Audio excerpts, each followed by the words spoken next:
Here's some interesting statistics about Australian property investors. 20 years ago, only 6% of Australians were investing in property. Now it's tripled to 18%, or 1 in 5 Australians. Why are there more investors now than there was 20 years ago?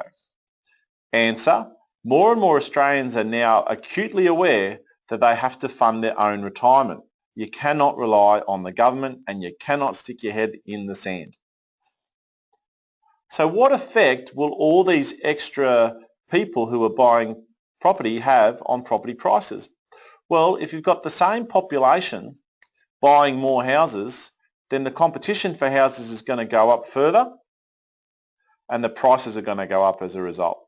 So housing's not going to get cheaper as people compete to buy these investment properties to fund their own retirement. There's a big game going on, and if you're not playing it, you're only going to lose.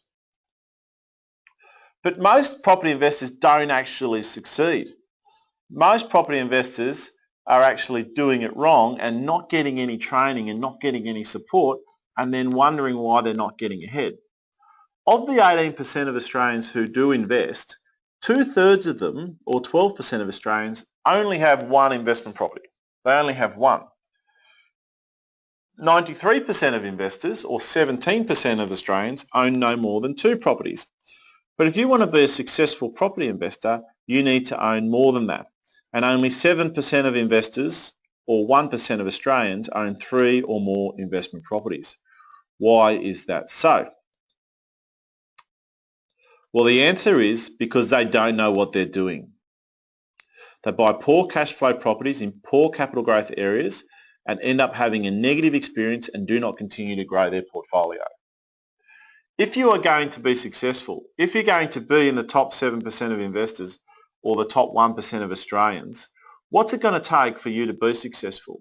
Well, I'll tell you what it's going to take. It's going to take education, it's going to take action, and it's going to take support.